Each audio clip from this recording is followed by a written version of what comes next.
Oh, that's absolutely gutting. Brilliant! The end is nigh. Electric cars don't like it when it's cold and wet, and neither do we. But how much better are they on a warm summer's day? We've got 12 electric cars. The conditions are ideal. We charge them all up to full, and we're going to drive them until they die. In this video, we're going to be finding out exactly what happens when electric cars run out of charge and how far each of these EVs will really go in pretty much ideal weather conditions. And then at the end, we're going to crunch all the numbers to tell you how efficient they are as well. But before we start, make sure you subscribe to the channel for lots more videos like this one. And for a great deal on your next new car, head to whatcar.com.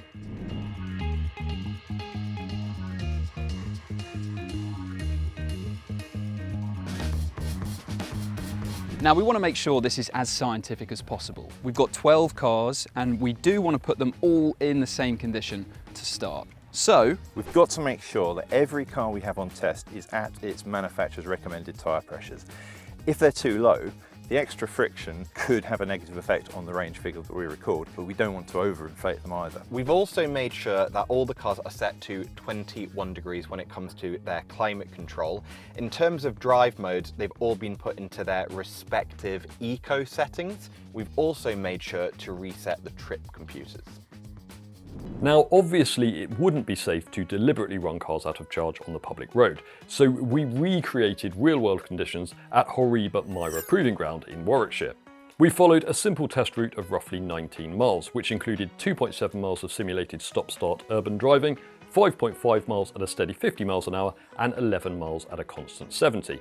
The rationale for the high percentage of high-speed cruising is that drivers who want to travel long distances in one hit are likely to be using the motorway network. The evening before the test, the 12 cars were charged to 100% and then left out in the open overnight for roughly 14 hours in 15 to 21 degrees C ambient conditions. And then just before we started the test, they were all plugged in again to check they were fully charged and the headlights were switched on. The cars would be driven repeatedly around our test route in convoy, with driver changes and a switching running order at the end of every lap, to make things as fair as possible.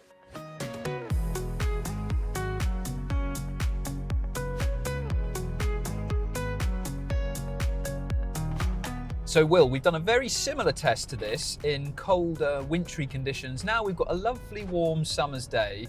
What cars have we got lined up for this? Well, we have 12 cars in total, and the car I'm driving right now is the Polestar 2. It's had quite a few updates recently. Obviously, it's been on sale for a few years. And one of those updates is changing it from front-wheel drive to rear-wheel drive. So the long-range single-motor version that I'm in has an official range of 406 miles. That's the longest of any of these EVs, and actually one of the furthest of any EV that you can buy at the moment. Wow, so it's going to be a long day driving that around here, that's for sure. And it's also probably going to be a long day for the Renault Scenic, which is a new electric SUV. And it will be interesting to see how that does, because Renault really was a bit of a trailblazer for electric cars, releasing the Zoe long before many other manufacturers released their first EVs. But it never really felt like they kicked on from there. However, we know that that Scenic is comfortable, decent inside, reasonably practical. It's got a very long official range. If it can deliver a long real-world range, then it could be one of the more recommendable electric cars out there. Okay, after that, in the official range leaderboard is the Kia EV9. It's a new, fully electric 7-seat SUV from Kia, and everything about it is big. It's the biggest car here, it's got a big range and a pretty big price tag as well. But it's still quite a bit cheaper than the Audi Q6 e-tron. We've got a four-wheel drive launch edition model which costs £86,000. But it is important to point out there are cheaper versions of the Q6. You can have a rear-wheel drive model that has an even longer range, but this launch edition should still be one of the last cars going towards the end of the day. The BMW i5 should also be one of the last cars on the road today. It is of course BMW's electric 5 Series, and we already know it's very comfortable, it's nice inside, and it's good to drive. And the good thing about having this car in the test is that we used exactly the same i5 in our winter range test earlier this year. So that means we'll be able to compare and contrast the results in colder conditions with what the i5 achieves today. Everything so far has been pretty big, but we've also got the family hatchback-sized Cupra Born. We've tested it before in previous range tests, but this is the first time we've included the hot VZ version. It has more than 320 brake horsepower for seriously nippy acceleration, but it also has a bigger 79 kWh battery than other versions we've had before to help make it a better tool for tackling long journeys. Our test car was fitted with optional 20-inch Tornado wheels, which knock 31 miles off the official range, but it still officially can go more than 300 miles. That's the most expensive version of the Cupra Born you can buy, but even the cheapest Tesla Model 3 can officially do well over 300 miles on a charge. We've had plenty of Model 3s in these tests before, but this is the first time we've included the entry-level rear-wheel drive model, and we've got a sneaking suspicion that it will prove one of the most efficient cars here, if not the most efficient of all. Next up, the Volvo EX30, a new small electric SUV from Volvo which has had a few software issues since its launch. In fact, the Swedish manufacturers even had to give some refunds to customers. But if you've got a version that doesn't have any glitches, then it's an impressive electric car, and hopefully it will show that it's got a decent real-world range as well. A rival to the EX30 after that, it's the Hyundai Kona Electric. It's another small SUV, a rival not only to the EX30, but also cars like the Smart #1. Now, the first generation of the Kona Electric was a real trailblazer in the world of electric cars, and this second generation model has an even better official range. Our bottom two cars are pretty far behind the others. First up is the Peugeot e-308 SW, which is the estate version of the new e-308, and although its range isn't great, it's still better than the Mini Cooper SE. There is a version of the new electric Mini which has an even smaller battery, offering even less range, but even this bigger battery version has the worst official range of all the new cars that we have here. What you're in now doesn't look particularly new, Doug. What is it? Well, you probably recognise this as a Tesla Model S, and that's exactly what it is. But you can't buy a new one in the UK anymore. There are, though, lots on the used market, and the one that we've got here was first registered in November 2015. And it's got a few miles on the clock. Okay, how many miles? It has done 258,000 miles, which is further than the distance from here to the moon. Okay, more than 250,000 miles. Surely that has to die first. Battery degradation is going to be terrible, right? Well, it's true, I'm not expecting to be driving this for particularly long today, but when this was new, it had a very, very long official range, you'll remember. Yes, although it is important to remember that back then there was a different type of official range test called the NEDC, and that was even less representative than the WLTP test that we have today. So yes, although the official range might be more than 300 miles, that wouldn't be the case if it were tested new today. And of course, it isn't new, is it? It's done 250,000 miles. Yes, you're right. I am fully expecting this to be the first car that dies today, but if it does manage to beat one of these new electric cars that we will have here, then that will be a pretty embarrassing result for them. Now, if you live in Barcelona or California, summertime to you will mean hot weather and wall-to-wall sunshine. In the UK, things are a little bit more unpredictable. So it might be hot, it might be sunny, but it might also be raining and pretty mild. At the moment, we've got something in the middle, so it is sunny today, but it's not that warm. At the moment, it is 23 degrees. It's fluctuated a little bit throughout the day, but there's barely any wind around. And because it's not too hot, the air conditioning systems in these cars aren't having to work too hard to keep the interiors at 21 degrees. So in other words, it's pretty much ideal weather conditions for these cars to show off how far they can go on a charge.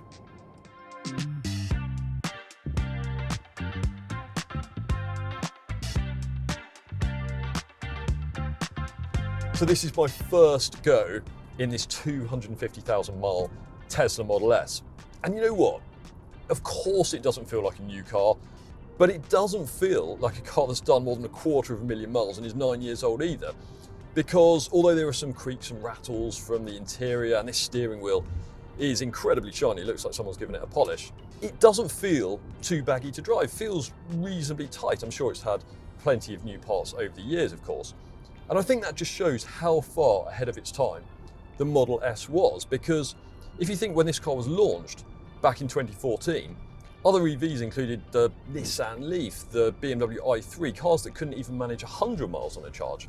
Well, this car has already done 100 miles today, and according to the battery level indicator, it has about 50% of its battery remaining. So if it goes on to do around about 200 miles today, then I don't think it's going to be that far behind that E308. In fact, it might even beat it.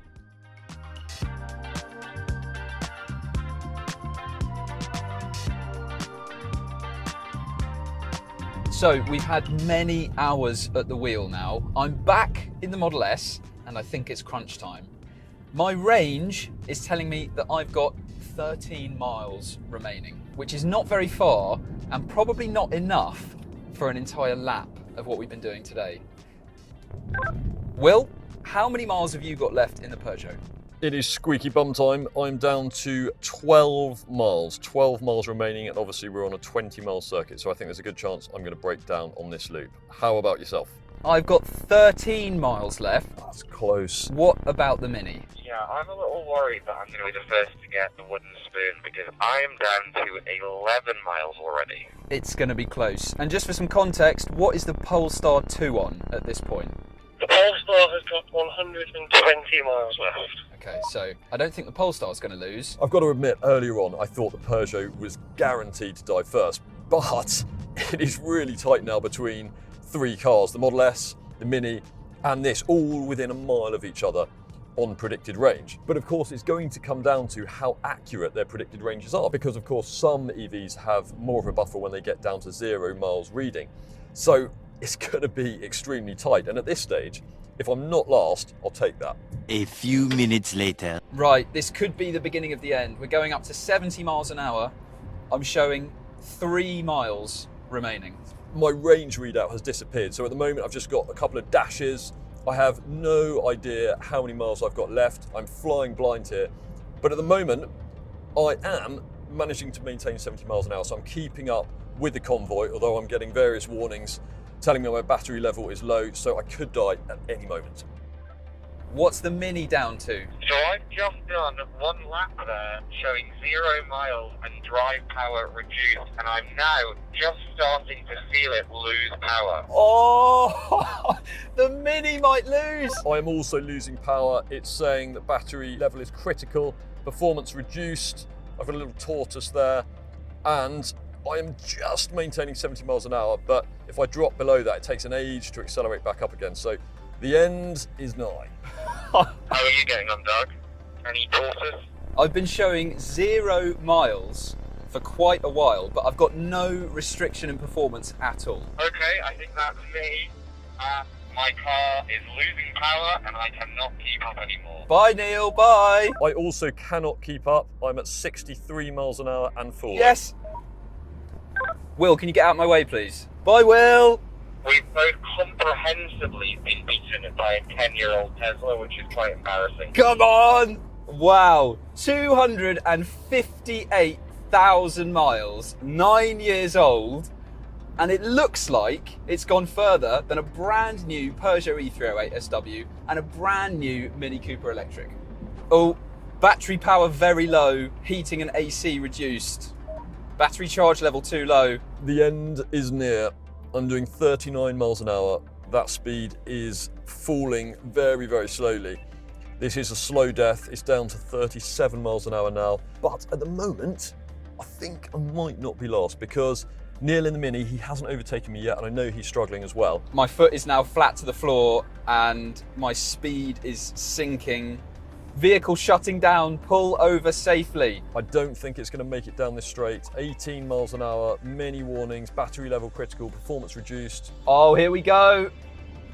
I'm lapping. This is going to be so satisfying. Oh, this is more embarrassing. Here comes Doug in the Tesla. Shall I give him a little wave? Bye. Oh no, but this is it. This is it, isn't it? This is M48 in the blue Mini, calling to be recovered. I have stopped and I've got my hazards on. I'm still in the car and I'm sat in the slow lane. This is it. This is it. And I've stopped. Battery too low. Charge immediately to ensure vehicle will start. Electrical system power reduced. And that is it. I have become a brick. So I've got my hazards on, but the speed has just increased, albeit from 8 miles an hour to 10 miles an hour. So this has not quite given up yet. And I've just heard that not only has Neil died in the Mini, no idea where he is on the track, but Doug has also come to a stop. So he overtook me, but I must be gaining on him because I'm still moving and he's stopped. So this might even do better than second from bottom. We will find out very shortly.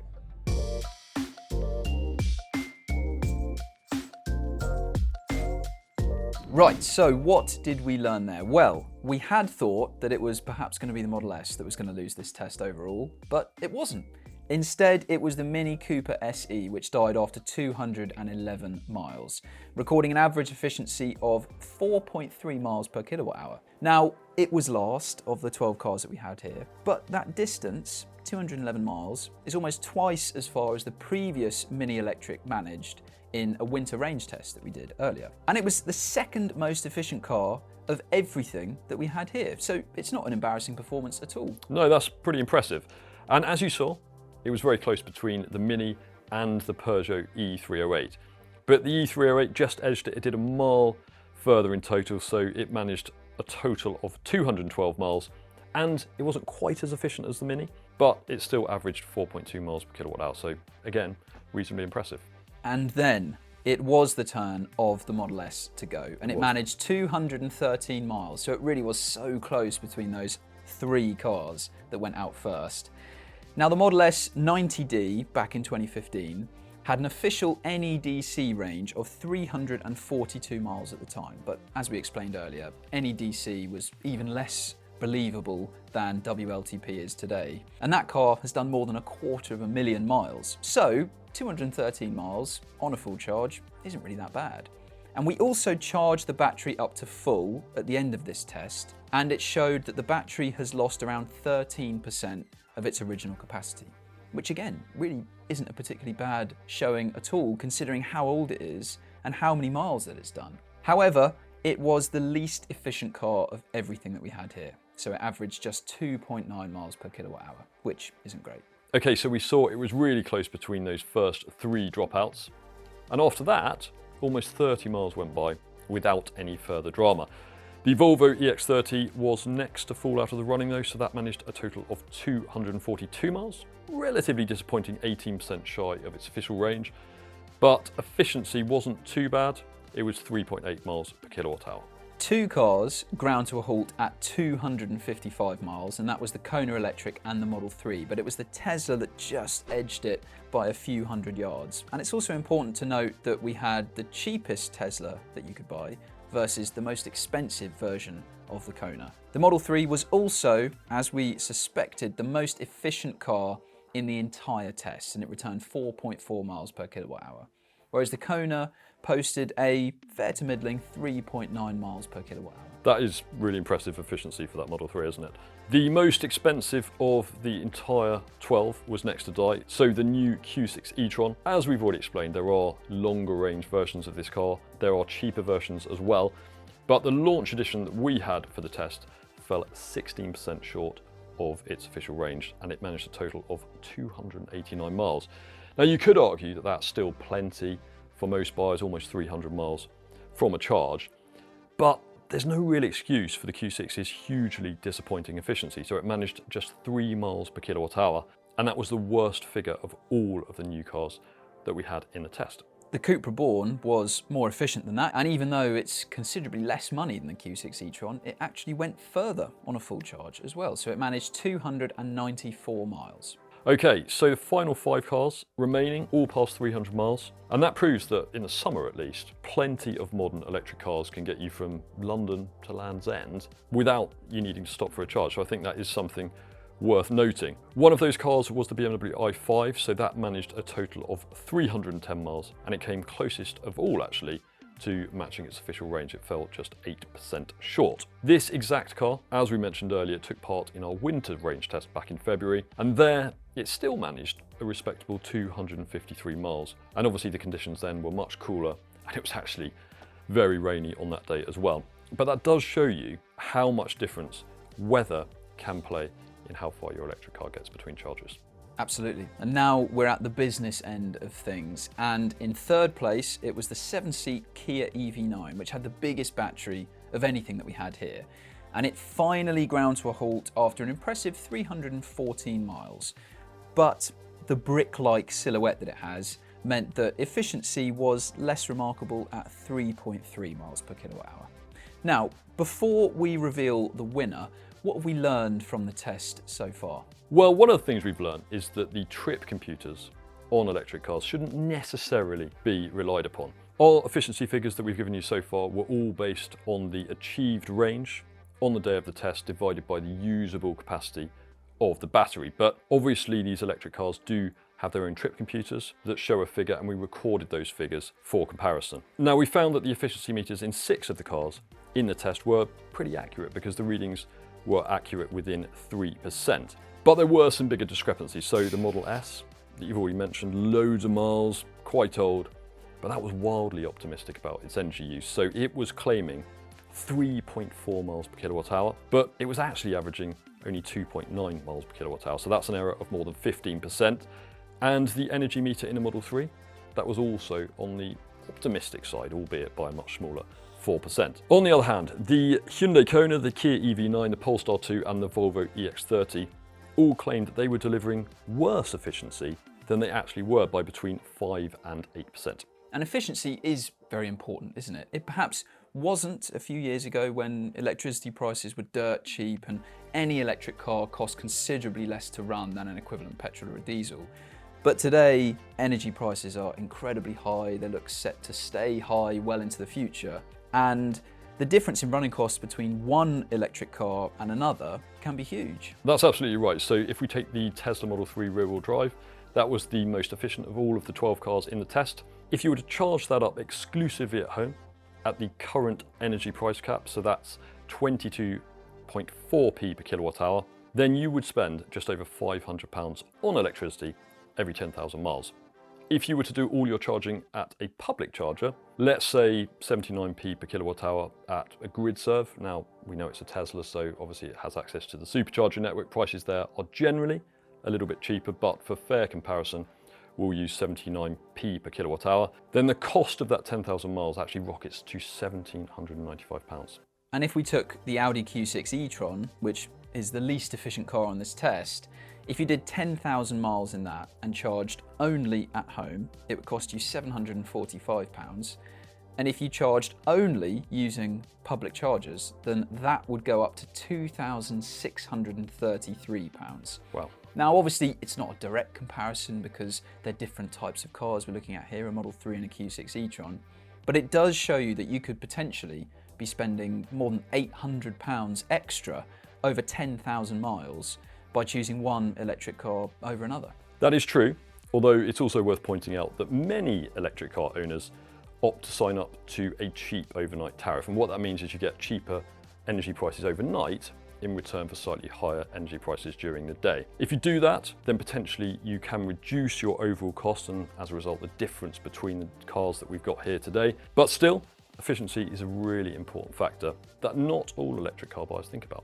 Absolutely. And I think maybe the final takeaway point from this test is the fact that not all very old, very high mileaged used electric cars should be avoided at all costs. Because actually the Model S that we had covered more than 250,000 miles. It was 9 years old, and yet it managed more than 200 miles on a full charge, which is a pretty good result. And it's only lost 13% of its original capacity. And on the used market today, it would probably be worth something like £9,000 perhaps? Yeah, it's hard to put an exact price on it because it would obviously depend on whether it had free supercharging access. Some early Model S versions did get that. If they've still got that today, then that will push up the price a little bit. But yeah, I would say somewhere in the region of £9,000 to £10,000. And so it shows if you are looking into the used market, don't immediately discount something that's got quite a lot of miles on it and is a few years older than perhaps you were looking for. Because it could still be a perfectly serviceable electric car. It could, although you do need to be obviously a little bit careful when you buy because some EVs out there will have batteries that have degraded much further. Of course. Anyway, now it's time to find out the winner of the 2024 Summer Range Test.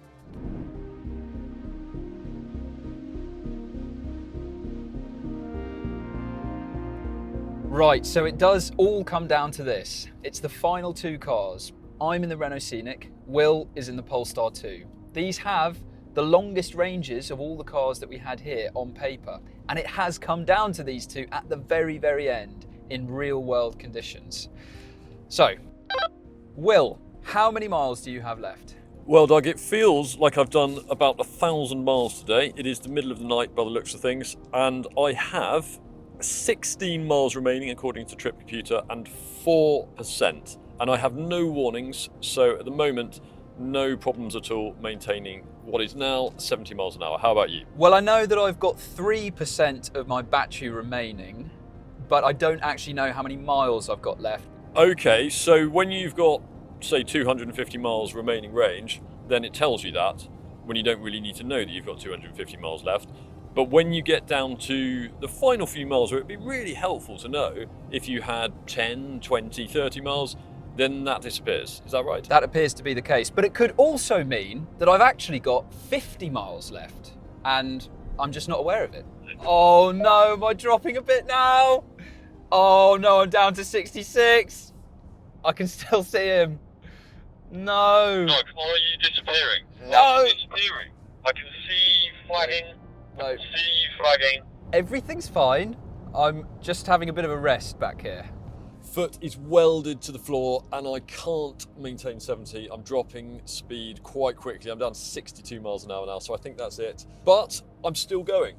And Doug, I'm not sure is, because he disappeared out of sight quite a while ago. So unless I die suddenly now and he overtakes me or crawls past me, then I think this Polestar is going to be the champion. Oh no. Yes, the Polestar 2 was the winner of this test. The Renault Scenic finished second after covering a massive 322 miles, and it achieved reasonable efficiency of 3.7 miles per kilowatt hour.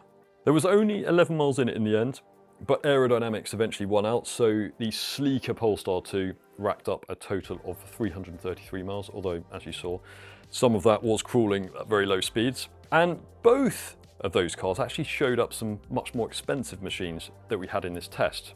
The Polestar 2 even proved pretty efficient, so it averaged 4.2 miles per kilowatt hour, and that figure was only bettered by the Model 3 and the Mini. And I think that's testament to the overhaul that Polestar gave the 2 last year, because when it was first launched a couple of years ago, efficiency was actually a weakness of the car. So, there you have it. Interesting results all round, and an impressive win for the Polestar 2. Thanks very much for watching this video. If you want to see another one, click up there and subscribe to the channel while you're at it. And if you want to find out more about this test and read all of our reviews on every new and used car around, click on that link to go to whatcar.com.